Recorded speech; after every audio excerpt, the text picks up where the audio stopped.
we talking about today? So today we're going to be talking about building streaming data pipelines using Azure. So first of all, I'm going to kind of introduce the topic of the concept of why streaming data at all and why it's important for us as data professionals.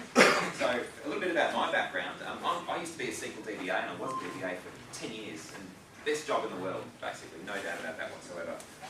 But it's changing. The role of the data platform is changing, and the type of data that DBAs now need to deal with, the data professionals need to deal with, is changing too. And so this is a session about what that change is and how you, as data professionals, can react to that change and the benefits that you can get from it. Happy to take questions as we go through. Something looks interesting, we can jump into that a little bit more, or we can skip over it, it's a little bit boring. But feel free to fire away with questions. I've got assumptions though about this session and your knowledge about what we're working on.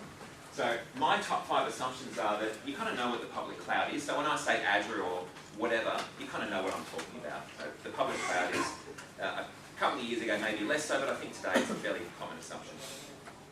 You have a pretty good awareness of the core services in Azure. So when I say Azure Storage or Event Hub or things like that, you generally know what those things are. We will talk about them. But I'm going to make some assumptions that you know what some of those things are as well. I'm going to assume you've seen the Azure portal. I'll be showing you some services in the Azure portal. So I'm not going to teach you about the Azure portal, I'm just going to jump into it. I'm going to jump into some of the services. I'll make some assumptions about that. And I'm also assuming you kind of know data, databases and data as well. They're my top 4 assumptions. My 5th one, of course, is you'll rate my session 10 out of 10. Or 11 out of 10, that's fine too. Alright, so what's our basic program? A bit of an intro. I'll talk about Azure itself, the cloud and streaming services. We'll talk about what is the data platform, like what is it today? When people say data platform, what do they mean? We'll then have a look at the services in Azure that form classic pipelines, so classic data flow pipelines in Azure. And we'll have a look at some demonstrations as well. I've got some interesting demos that run off my phone, so I'm giving myself every single opportunity for my demos to fail today, and I'll tell you why later on. And then also, what's next? So we know, for this point in time, we'll know where we came from, where we are, but what's going to happen next? So I'll talk about that. All cool with that? So we've got about an hour. It probably fits in about an hour as well, give or take as well, so we probably should finish about on time. Why is data so important? Has anyone seen this chart before? A couple of people? One person? And it's probably real. I think it's about real. So over the last kind of, let's say 10 years in this period here, sort of 2007, 2018 up to now, what's happened is that a lot of on-prem systems, things like analog systems and digital systems and things such as that, they were probably at their peak, and the cloud was probably a little bit far behind at that point in time. But since that, what we've seen is an absolute explosion in the types of data available in the cloud. So data generated in the cloud, consumed in the cloud, stored in the cloud. Cloud-based services. Anyone think of what that might be? Internet of Things? Anyone heard of Internet of Things? So data generated from devices, often hosted maybe on-prem or other places, but it never goes anywhere except they're shooting straight up to the cloud. Think autonomous vehicles. Okay, so think about autonomous vehicles moving around, plotting their location, plotting what to do next, looking at the scenes around them, deciding whether they should stop or go. All of that data, all of that telemetry goes off into the cloud. And so what we've seen is that there's literally an explosion over the last 10 years or so, where data is basically tripled. Cloud data is tripled. And all the other forms of data are going to drill down to 0. Even down here at the analog side, that little sliver down there, that's me with my analog record collection. I'm probably the last bastion, the last island of analog data. That's me. That trend will continue. There is absolutely no doubt about it. That trend will continue and get bigger. That is the problem statement. I like to talk about this slide. I don't like to assume that people know what I'm talking about when I talk about these things. Many people heard of IaaS, Infrastructure as a Service, Platform as a Service, or PaaS, or Software as a Service called SaaS. Okay, so a few people get hand up there. So I'll give you an example in regards to SQL. So think about an on-premises virtual machine or a physical server. When that server's deployed, you might install SQL Server on it, as an example. But once it's there, it's up to you. You have to manage everything. You've got to manage the storage, the networking, the actual server, the virtualization layer if it's a VM, operating system, SQL Server and its data. It's up to you. You have to manage everything. Okay? It's on you. Moving up though, from on-prem to the cloud, which is these three stacks here, IaaS, that's virtual machine in Azure. This time, Microsoft manage a lot of it for you. When you say, give me a VM, you get a VM, and we manage everything underneath that stack. We manage the virtualization layer, the storage, the networking. We make sure it's all redundant, available, recoverable, and patched. But everything above that, that operating system, everything above, that's you. You have to manage it. Moving further up the stack, to Platform as a Service, or PaaS. This is Azure SQL DB. So this is a case where you say, please give me an Azure SQL DB, has no VM, fundamentally has no version, or what we're providing you is everything needed to run your Azure SQL DB database and your application sitting on top of it. We manage the backups, the patching, the antivirus. There is no operating system that you see. We manage the redundancy, the availability, the backups, as I mentioned before. Everything that lets you run your database, basically. We manage it all for you. All you have to do is create some tables, determine the scale. Pretty cool. Moving on to stack, SaaS. Power BI is SaaS. Office 365 is SaaS. Salesforce.com is SaaS. In this particular case, all you say is, I want to start using Power BI, and you log into powerbi.com and you go, right? Off you go. Everything, you don't really care that everything underneath that. Has anyone ever thought about that? About first of all, how that service is provided to you, how it's made available, how it stores the data underneath the hood. Has anyone thought about that?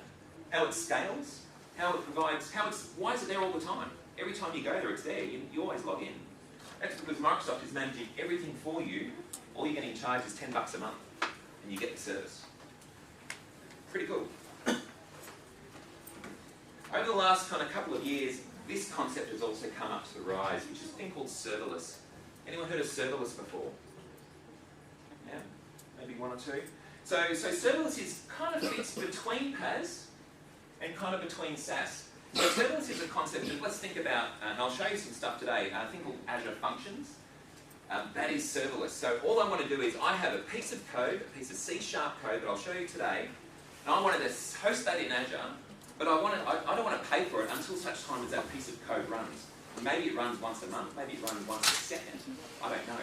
All I need to do is put my code in Azure. I don't say what server it runs on or where specifically where it should go. I just say set it up there, and when an event occurs, I want you to run that piece of code. If that code runs for 1 second, charge me for a sliver of that 1 second, a fraction of a cent. I've got clients who are running C# functions in Azure, running 600,000 times a day, several million times a month. It's costing them $9. Imagine running a virtual machine, putting that piece of code on it, managing it all for you, managing all this yourself, just to run that piece of code. It'd be hundreds and hundreds of dollars. It's crazy.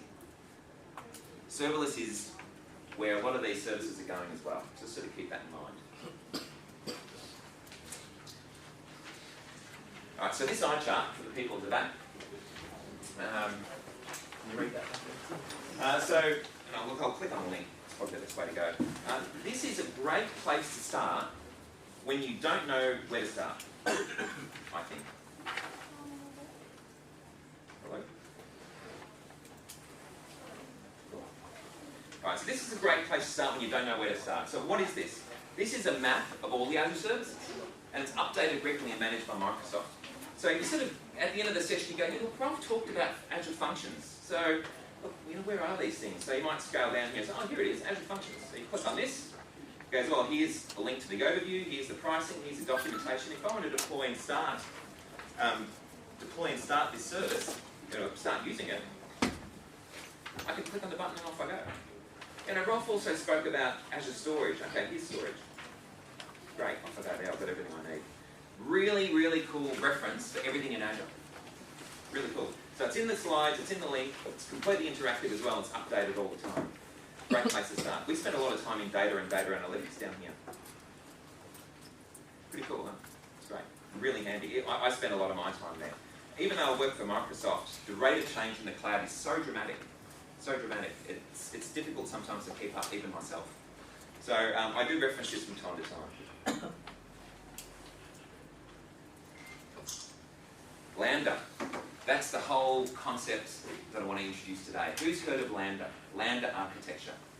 A couple of people. This is not a Microsoft term, it's actually an industry term. What it fundamentally describes is 3 core principles of managing data in a modern enterprise architecture. Those 3 core principles is what's called the speed layer. We're going to spend a lot of our time in the speed layer today.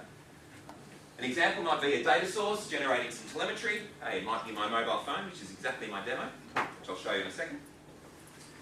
Just generating some telemetry, which is throwing that telemetry up to Azure. We need some type of services to be able to capture and process that data in stream, in flight, without actually landing it. So think about a case where you've got an autonomous vehicle sending telemetry up to the cloud where it's driving along and it sees a stop sign. And it has to recognise that stop sign to determine what to do, should it stop or go. Imagine taking that piece of data, sending it up to the cloud, for example, and then storing it into Azure SQL DB, a subsequent batch process, reading it back and go, geez, that's a stop sign, tell the car to stop. It's 100 metres down the road. Right, that's obviously not going to work. This is where stream processing can help, but we need something else for that as well, which I'll talk about just at the end of this. So that's stream speed layer. Another concept of Lambda is the batch layer. So this is probably where a lot of people today in BI and data warehousing are working. Batching, ETL. It's big data or even data warehousing ETL. This is it. Whether it be daily batch or a micro batch, maybe you're batching every 1 minute. It's still a batch. It's not a stream, it's a batch. We're probably doing a lot of work there today. The last part of Lambda is a thing called serving, the serving layer. What I like to call this is getting the data in a position and a condition ready for use. Position and a condition ready for use. Streaming layer may be processed in stream, but may be landed in the serving layer. Batch data will actually be processed in batch, but may be landed in the serving layer. The serving layer is there to present data back to a consumer, such as Power BI, maybe an application. Okay. Let's talk about autonomous vehicles for a second. Edge computing. Who's heard of edge computing? It's only a fairly recent thing. Cool. So let's go back to that autonomous vehicle driving down the road, seeing that stop sign. Fantastic. Off it goes. It's recognised the image, sends it up to Azure. Azure machine learning and other services in the cloud process that and determines the stop sign. It happens in 1 or 2 seconds tops. Tells the vehicle, please stop. Okay. 1 or 2 seconds. Who's comfortable with that? Autonomous vehicle driving down the road? No bloody chance. No bloody chance. I can react faster than that, sometimes. Edge computing comes in. What that means is you take the same machine learning functionality that sits in the cloud and you push that back to the device. You push that back to the device. So now the same ML, same AI algorithms are running at the edge. Perhaps even inside the vehicle, most likely. The reason is the case, the latency is a lot faster. You can process images online and much, much quicker. So when the vehicle sees that stop sign, it processes it like that and it stops. Does that make sense? An interesting thing is happening because of edge computing in that first diagram I showed you at the start with the growth of cloud data. What people are saying is, people in the industry are saying is, because of IoT we're going to see this huge explosion. We're going to see more data than we could ever possibly deal with. What's happening is because of edge computing, a lot of that processing moves back to the device and never actually makes it to the cloud. So now what we're seeing is a drop-off in data that may come to the cloud because you may process 100 points on the edge but send 1 to the cloud. 1. With that is there a lot of concept where they'll do the edge compute processing but then also send it back to the cloud as well? Yep, it may indeed. Correct. It may process. So the question was, would you do all the edge processing and then send it all up? Sometimes yes, sometimes no, depending upon what the need is. Yeah. So if it's a lot of the data loses its value very quickly. So if you've got a 100,000 data points going up to the cloud, they're probably really important within a couple of seconds of them being generated. An hour later, they're probably useless. It depends upon the data. But if you were to aggregate at the edge and say, those 100,000 data points aggregated down to this average, this max, this mean, this standard deviation, etc., and send that up to the cloud, that's probably much more useful for trending. That would have a dependence on the power of your IoT device. It does, yeah. Completely dependent on the power of your IoT device. Now, so some of the things that I'll show you, Azure Stream Analytics, for example, it runs in Azure. It's a cloud service. That has an edge version in an SDK that you can run on the device at the edge. Same function, same service, managed by Azure. Runs on the edge. So Lambda is really, really important, and you'll be seeing, if you haven't bumped into it so far, you'll be seeing it a lot more over the next coming years. Alright, so where did this come from and why do we care about this? What I've observed is customers are on a multi-year transformational journey. What the hell does that mean? It just means that they've recognised that to be more competitive, they need to do something different. So they're looking at different ways and different data out there in the environment, out there in the world, they can start to use to give them competitive advantage. Streaming data may provide that option depending upon the type of business that they're in. Banks do this all the time. So think about fraud. They're streaming, you're not going to land that data into a database and then process that once a day. They're going to try and detect fraud at the time the credit card transactions occur. As an example. Vehicles as an example as well. The reason is a lot of data sources that are available today aren't static. They're not sitting there at rest waiting for you to consume. They're being sent to you. Okay? They're being sent to you, so you need to try and grab those and do something with them. And some solutions can't wait. Think about the autonomous vehicle. You can't wait for that stop sign to be detected, stored in a DB and then processed. You have to process it immediately. But some apps can't wait. Historically, building pipelines to deal with this data has actually been really hard. Like imagine trying to do this on-prem. Imagine trying to build an on-prem solution that captures telemetry from autonomous vehicles, be able to scale and respond really, really quickly to every autonomous vehicle around the globe. Would you build a data center in every single city? Would you build data centers or small edge devices in traffic areas around the city? What happens if the vehicle goes out of town? Very, very costly, very, very capital intensive to build those sorts of things and have them scale. But today it's a little bit different. And that's the reason it's the cloud, because in the cloud we have a thing called fit-for-purpose services. So in other words, if you need a service to capture data, hey, we've got one. If you need a service to process data, hey, we've got one of those. You need to store data, Azure SQL DB, we've got one of those. You turn them on as you need them, and you simply pay for the time that they run. When you turn them off, you don't pay a cent more. That's what the cloud is for. So things are changing. The key point, though, is as data professionals, this is on us. We have to deal with this. If you're not bumping into streaming data so far, you will be in the not too distant future. So we have to deal with this. Another way to say this, though, is this is our opportunity as well. This is our opportunity to do something different and actually try and add some more value to our businesses that maybe previously were very, very difficult to do on-prem. So it's a challenge, but it's our opportunity too.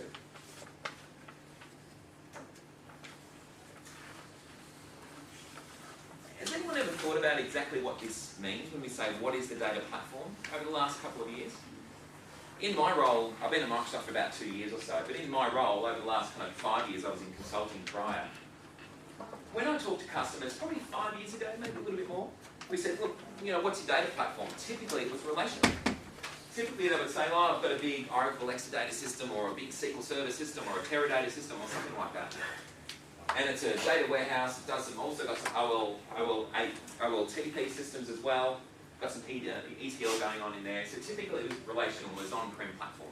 Typically. Rarely was it hosted in a public cloud. Your core data platform, that is. Occasionally, 5 years ago, when people talked about big data or NoSQL or IoT, it was like, oh my God, wow, that's edgy. Nowadays, those terms are very, very common. You hear them a lot. Well, I certainly hear them a lot as well. So previously, special projects, very, very few and far between, but now it's very, very common. Well, what's changed? The data platform is absolutely will use SaaS. People will use PaaS and IaaS. VMs are very, very common. Very common. Where possible, it makes sense to go to PaaS because you have to remove all that management. Why pay for? Why do that management when you should be adding value at the other end? Looking for ways to capture streaming data, do something interesting. There's a lot of vendors that do SaaS products. So, for example, anomaly detection. There's vendors that say, You just send me a data stream and I'll send you back a data point when I find an anomaly in your time series data. You don't have to build that anymore. There's a SaaS provider that can do it for you, if that's what you choose. And you pay for it, of course. Fit for purpose services, as I said. There are individual services to do ingestion, to do transformation. SQL Server previously, the data platform did all this for you. It had SSIS, it had SSAS, it had SSRS. It's got all that stuff. When you move up to the cloud, SQL's still there, but you have different services now that can do these specialist things really, really well. So I'll talk about those.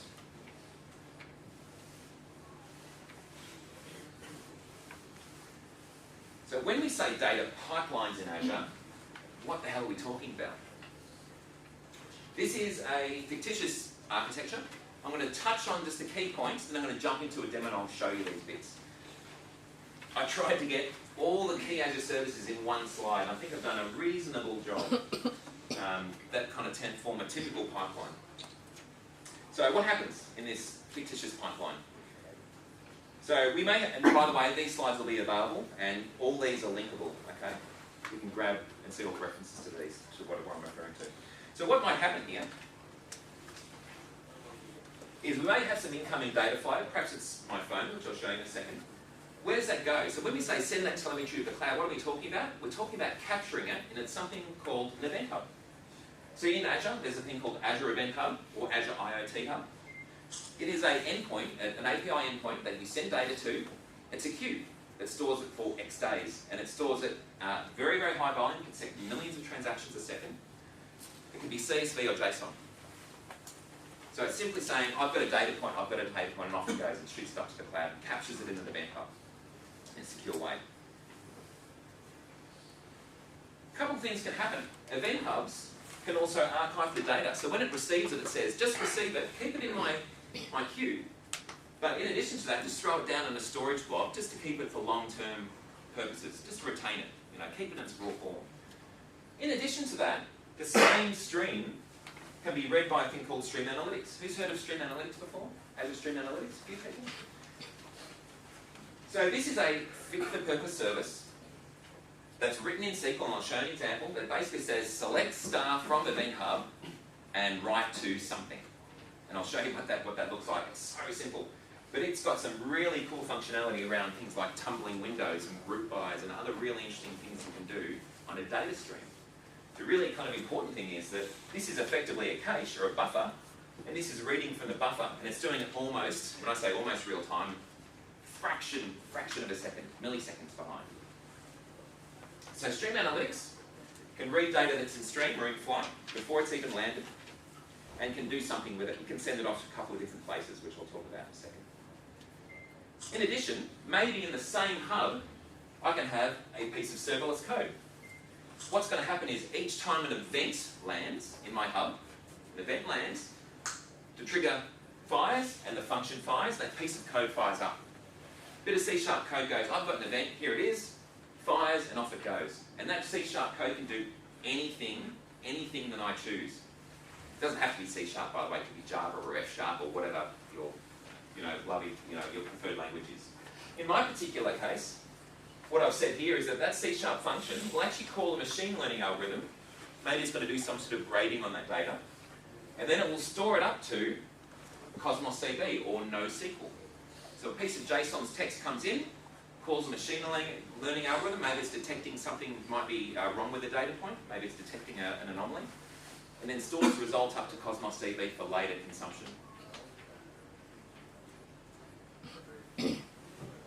Back to Stream Analytics. What Stream Analytics can do, it can read from the source and send it off to multiple targets. Read from this source, send it there, send it there, send it there. This particular case, I'm saving some structured data into a data warehouse, Azure SQL Data Warehouse. People who were in Jim's session previously, we've spoken about that. MPP SQL has service in the cloud.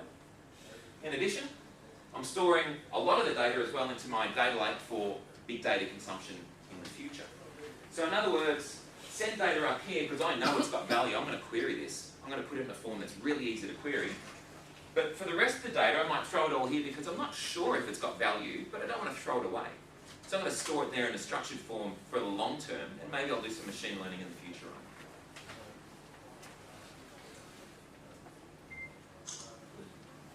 Another piece of serverless code called logic apps. Anyone heard of logic apps before?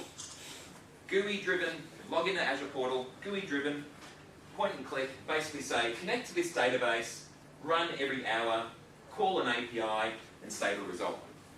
Really easy way to do development in Azure without actually having to write any code whatsoever. I'm not going to show you logic apps today because I just don't have time, but it's really cool. Really cool. I recommend to have a look. So logic apps may perform additional functions on the data and data warehouse, for example. Last point though, I'll jump over the data movement for a moment, is at the end of the day, we're generating a lot of data and storing it a lot of different places, but sometimes you want to see it. All roads lead to Power BI. Power BI integrates just so well in this ecosystem. It can be whatever reporting tool that you choose, of course, because a lot of tools can read from these solutions, but Power BI fits nicely. So it's SaaS. Anyone notice anything about this architecture? Not one VM. Not one single VM in the entire architecture. No IaaS at all. All of this is deployed, all of this is PaaS or SaaS. All of this can be deployed through the Azure portal in literally seconds. I can deploy this architecture in 10 minutes. All of this is scale on demand. If I'm accepting 1,000 transactions a second here, but tomorrow it's going to be 2,000, I go into the other Azure portal and just click it up a bit. Click. Okay, now it's at 2,000. Done. If you go to a VM, you have to sometimes redeploy the VM and all sorts of things. No VMs here. No caching. No backups. Don't have to worry about any of that stuff. A lot of these services have a 99.99 SLA. 99. 4 nines. What about, I mean, this all looks really fantastic, but you've never you mentioned about cost as well, but you've never once mentioned about security. Yep. Everything comes, you assume that you get everything, it's all managed, but you never mention security. So how secure is something like this if you're putting all your data into the cloud and it's there? What about the security? Yeah, so a lot of these services... Do you have to pay for security, or is that assumed? No, you don't pay for security. Security is embedded in these services themselves. So, because you raised it, we'll quickly touch on it. So, an event hub can accept telemetry from anywhere in the world, but it's got a firewall. You can determine, you have a firewall, you set a whitelist. You say, only accept telemetry from these set IP addresses. Some of them may be on-prem, some may be cloud services. Analytics is behind the scenes. There's no customer touch points there. A lot of the data, all the data in Azure is encrypted at rest by default, always. It's always encrypted in transit by default, always. SQL Data Warehouse and SQL Data Lake, sorry, Data Lake down here. So SQL Data Warehouse both have encryption at rest, encryption on reads as well, encryption in tables, so column encryption and things like that. All these APIs are secure HTTPS points, accepted by keys, that managed by you and stored by you, and even generated by you as well. So you can bring your own keys. You don't have to let Microsoft build your keys for you. You can bring your own keys for a lot of these services. That's getting bigger and bigger all the time. There's a lot more we can talk about around this as well, but I'll probably, if you're interested, I'm happy to have a conversation at the end. Yep. In terms of latency, how's the stream analytics compared to the Spark stream database? Oh wow, that's a big question. Okay, so stream analytics versus Spark streaming. Yeah. Not considering cost, just for the latency. I've never checked the latency end to end on that, I'll be honest with you. Yeah, but it's pretty quick, if I can say that, pretty quick. Both are pretty quick. My experience is more with stream analytics than Spark streaming specifically. Depends on a lot of things, I guess, because Spark streaming is going to have to run on something, typically it's VMs, whereas this is a PaaS service, a little bit different. We'll catch up after this if you like, yeah, because it's a little bit of a harder question to ask. So if we looked at, what's the speed layer? This would probably be the speed layer. This would be the batch layer. This would be our serving layer. Mindful of time, so I'm going to step it up a little bit. Let's actually see some stuff. So this is my demo. This is my, this is what I'm going to show you. This is what I was trying to get my video up before. This is going to be really hard to see, apologies, but so on my phone, oh that's woeful. So on my phone, you can clearly see. On my phone, on my phone here, I've got a little app, and what that app, oh that's terrible. What that app is doing is it's sending up some telemetry to the cloud, up to that Azure Event Hub. So what is it sending? It's actually sending this data structure. So it's sending just a little bit of string saying I've got a key, it's called acceleration. It's sending a count of how many it's sent so far. So it's sending the X, how have I got this right now? The X, the Y, and the Z of my phone. I think that's correct. And the G-force. So each time I move my phone around, I pull G's, basically. By default, typically it's around 1. You know, we sit on 1 G, right? If my G's exceed 3, I want my environment to do something kind of interesting. Let's go back to that and see what I'm talking about. So data's coming in from my phone, actually going to an IoT hub. I'm reading that data through Stream Analytics. I'm storing it in a storage block for long-term storage. But that Stream Analytics is going to do 3 things. It's going to send a real-time stream to Power BI that we can observe live. It's going to send the structured data into a SQL database that we can query later. So think about this as almost the batch path to a serving path. Think of it that this is the hot path or streaming path. But in addition to that, I'm going to say when Stream Analytics finds an event where the G-force exceeds 3, like I dropped my phone, which I do a lot, it's going to send it off to an event hub that's going to be triggered on a function.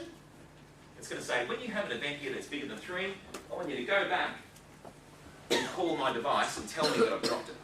Okay, or be careful, Rolf, whatever it's going to say. Is that going to make sense, what that's doing? So I'm giving myself every opportunity for this to fail because I'm on Wi-Fi.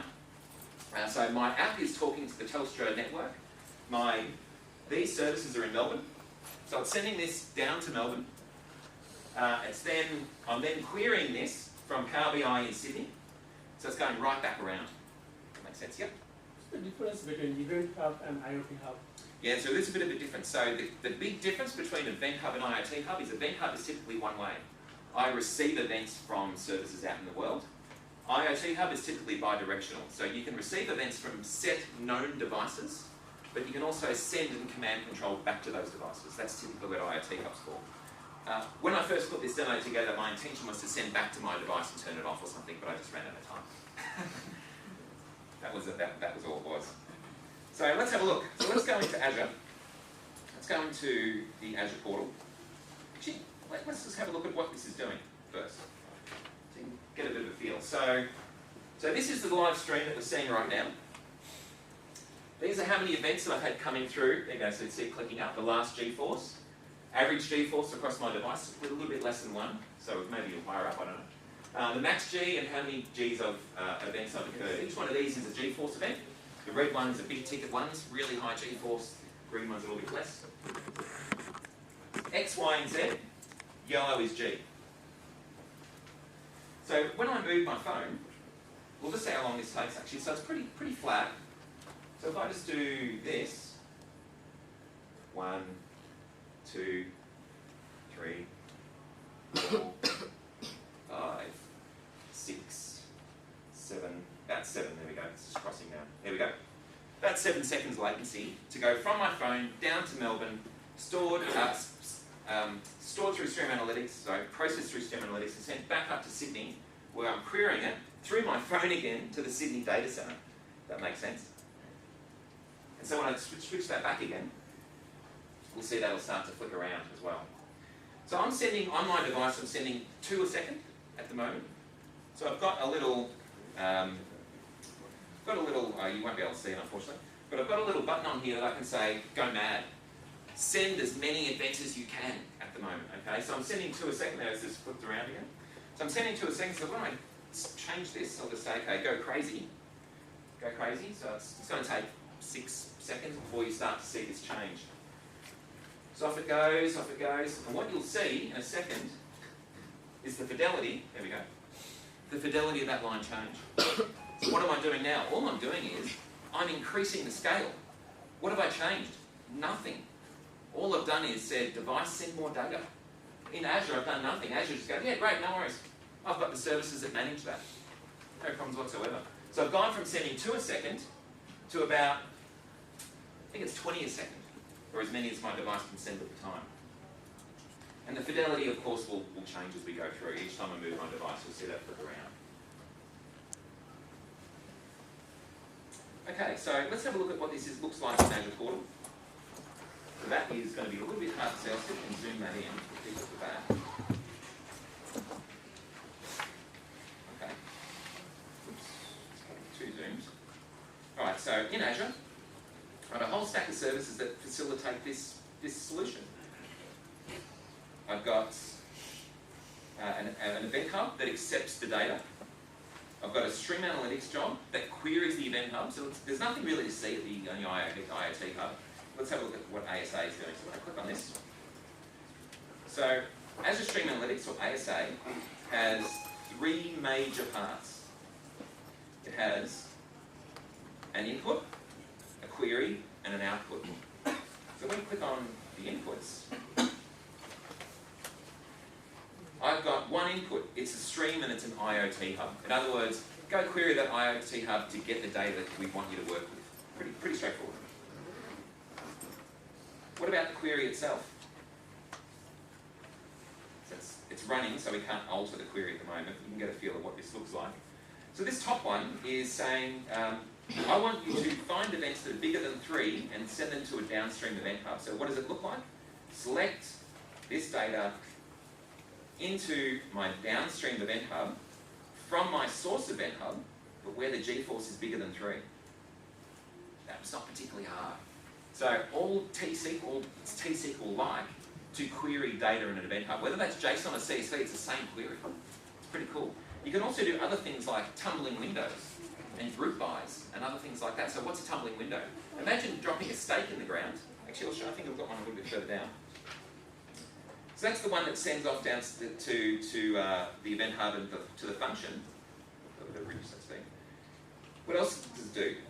Send data to the Power BI dashboard that we just visualized before. Select this data from my event hub and into Power BI. To send it straight to Power BI.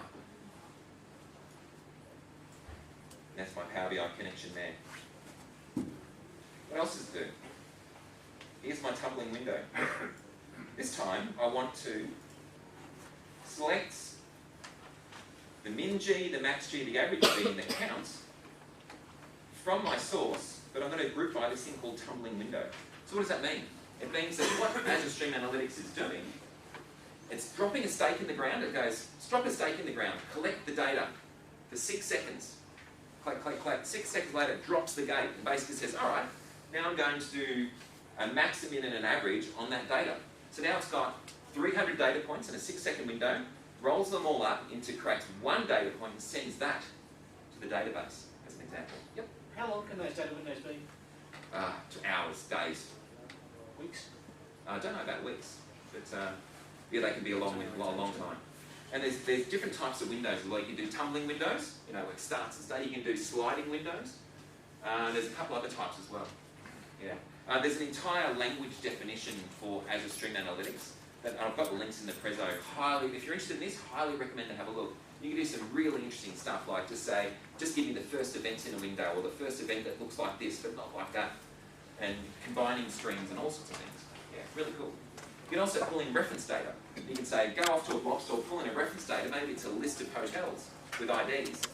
And as the stream comes in, with the ID, you can match the ID to the name in the reference table and get the name out and send that off downstream as well.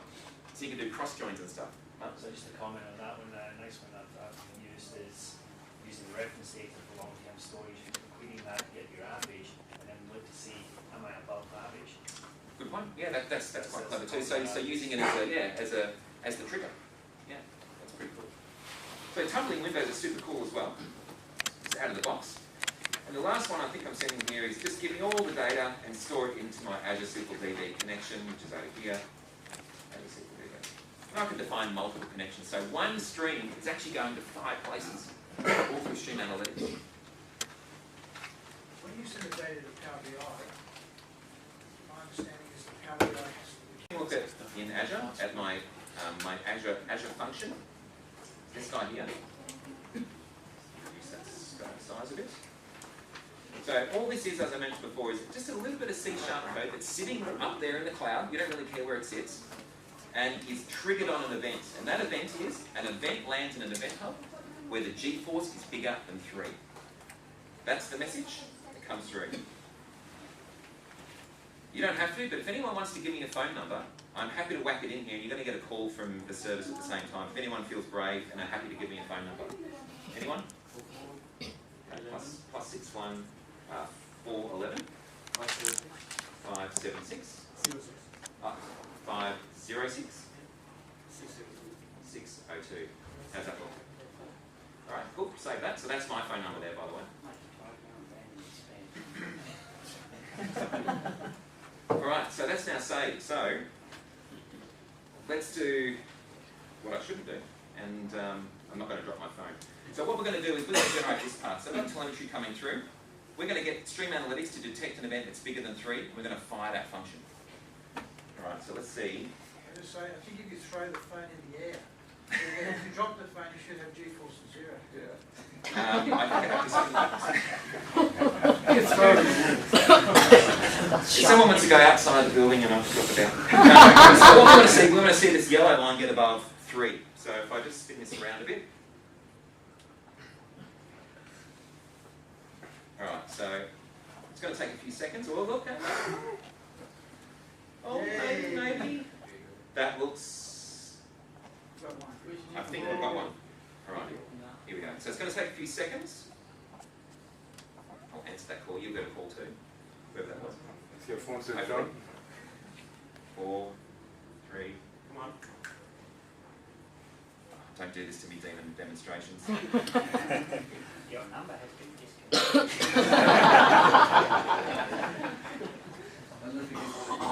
That's surely more than 3. You got a call? Ah, you're kidding me. Check the function, right? Actually, that takes ages to refresh the ball. It's about 5 minutes to launch it.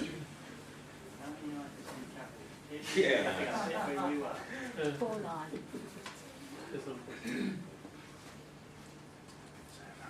it looks pretty good. Run that guy. Oh, here we go. Oh, there we go. There you go.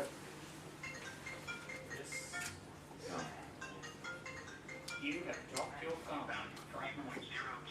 3.02. All right. So we just got over 3. Just got over 3.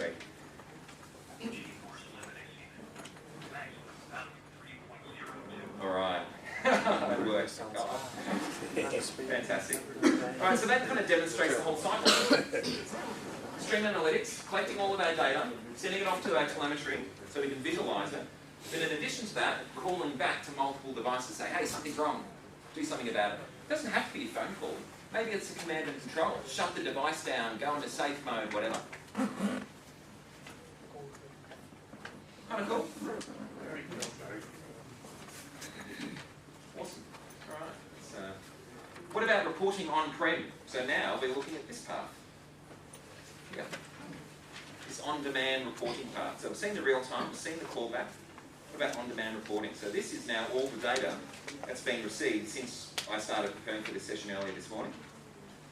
So we should see our 3.02 turn up in here somewhere. Maybe not. Zoom in on this guy. Zoom in on the data. 3.46. No, it's not. Maybe I can refresh it. Right, so what we're seeing here is data in my DB over time, and as a consumer, I can then start to query this data and actually see how things have been performing over time. I'll have a look at the data points which have triggered alerts. So what we're seeing here is an X, a Y, and the number is the G. I can see when that occurred there as well. I haven't filtered down too, of course. Kind of cool. The report itself is really quite simple. It doesn't show anything particularly interesting except for every single data point that's been generated. And we can zoom in on the timeline on any of those as well.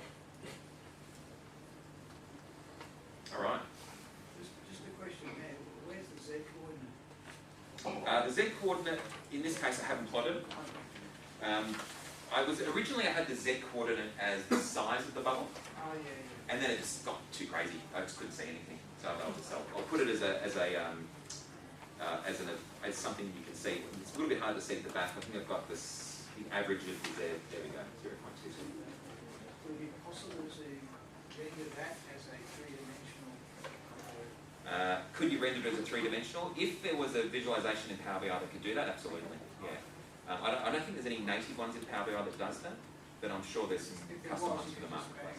Yeah, you can do an actual XYZ and kind of try and visualize that. That'd be pretty cool. What's that, sorry? You'd think there'd be something out there, yeah. All right, let's keep rolling. So mindful of time. We've got about a good 10 minutes. I think we're doing okay for this one, actually.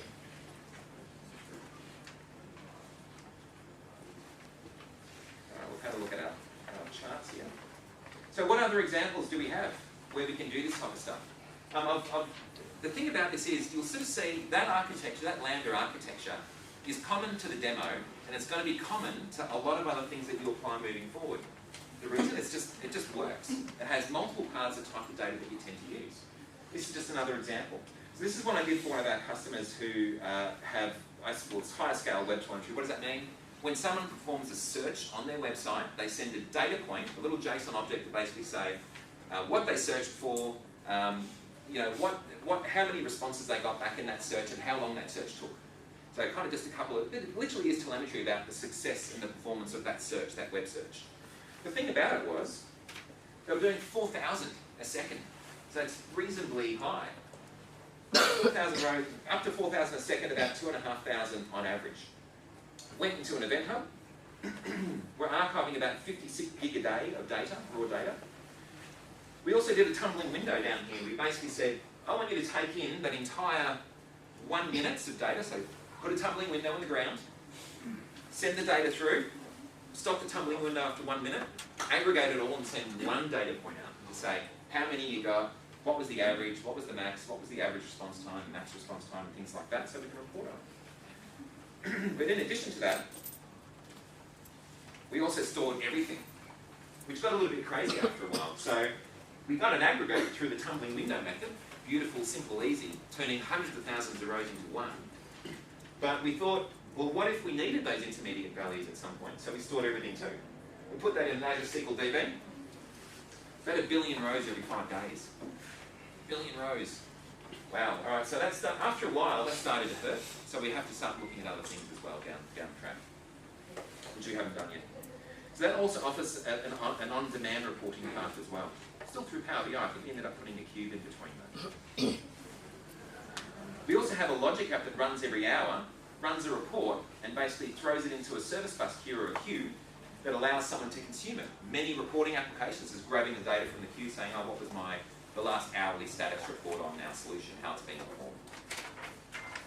The thing about this is, again, no servers, not a single server.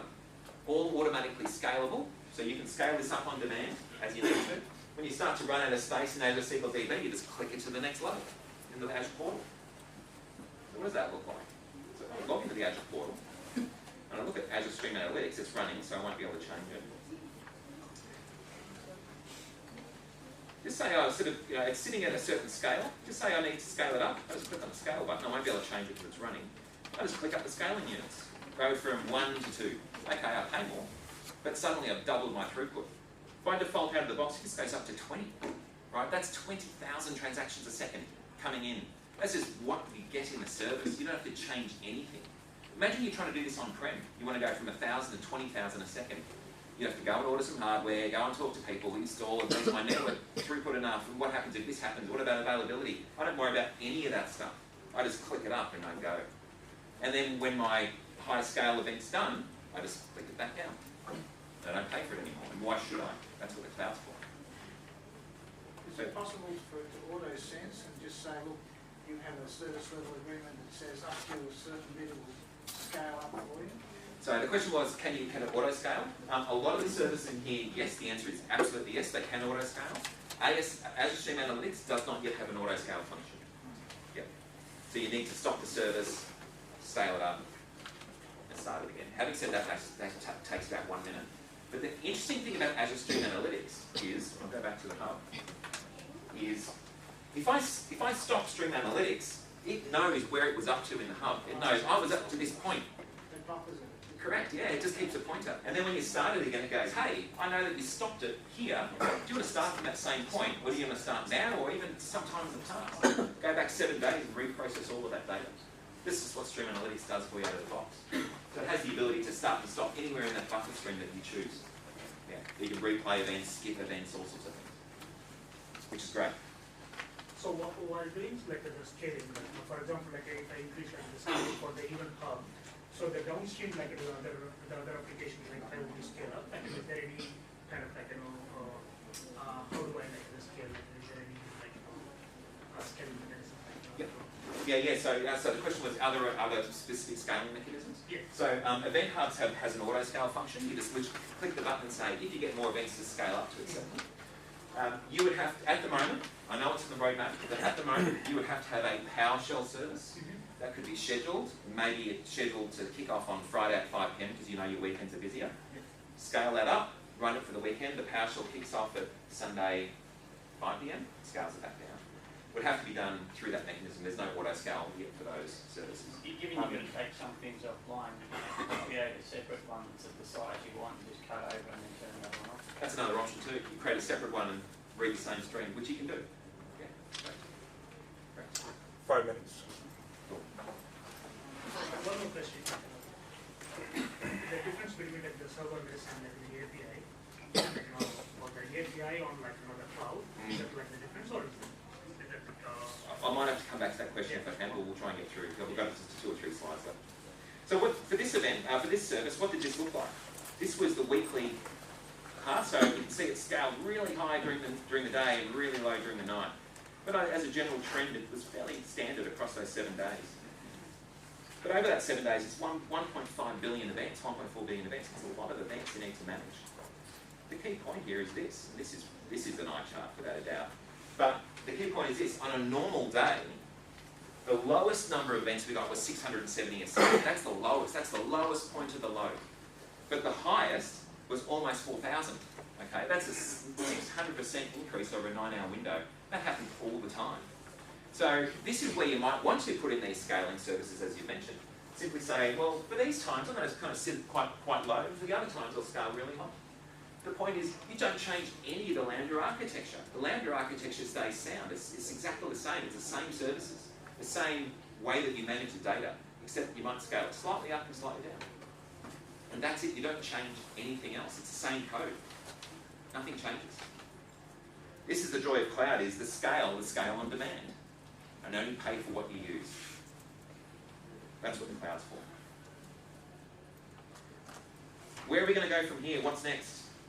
What does it mean for us as a data professional?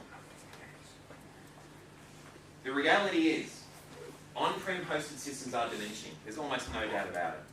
You will find less and less systems natively going on-prem than they would to go to cloud. A couple of years ago, customers might pivot either way, but now they're asking, now the default, I'm certainly observing the default position is, let's go to cloud and if we find an exception, maybe we'll go back to on-prem. That's kind of what's happening at the moment. The main reason that's happening is the public cloud ecosystem is absolutely immature. There's no doubt about that whatsoever. A lot of clouds have been in place 5-10 years now. These are mature services, massive hyperscale clouds. Okay? The services are getting bigger, faster, easier to use, cheaper as well. IaaS is popular. VMs are very, very popular. There's no doubt about that whatsoever. That's going to continue to play, I think, for a couple of years, I believe. But in my view, PaaS is king. Serverless is the future. Everything I showed you today had no VMs whatsoever. No VMs. All point-and-click stuff. So serverless is absolutely the future. Customer expectation, your customers, this is the domain of the data professional. This is where you need to start to think and play. ETL, batching, all completely valid. Virtual machines, completely valid. To start pivoting a little bit and thinking about different types of data that are out there, the ways that you can consume it, how the cloud can help you do that. This is the domain of the data professional. A couple of links here for people who are interested. This will be in the slide deck, so you don't have to grab those all down. It shows you ways that you can deploy these services and use them. And some courses as well that I recommend, all free. You've got homework as well. If you're interested in this, I'll click on the link. If you're interested in this, this is what's called the brand management template, or a solution template in Azure. All you do is you you can get free Azure. Click on this link and you get Azure free, $260 for the month. And what this, and you come in here and you log in, you say, get it now. And what it will deploy is this architecture. It will deploy a little logic app that reads a Twitter handle, pulls it into a function, calls a text analytics API, cognitive services, to grade the sentiment of that tweet, stores it into a database that you can then query to see how the tweets have been performing over time. I highly recommend that you do not look at Donald Trump's Twitter handle. It's not necessarily that he tweets a lot, it's all the retweets of him. You will blow your $260 in about 10 minutes. So just be aware of that. But it's a really great way to see data pipelines in action. Literally one click and it will deploy for you through a wizard. So I highly recommend to have a go. It's really cool. And including the Power BI reporting and everything is all downloaded from that link. Thank you, sponsors, of course, for today. And session evaluation. So thank you, everyone, for coming along. I hope that was kind of fun.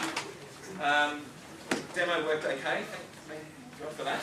And any questions, feel free to fire away now or later on or whatever it may be.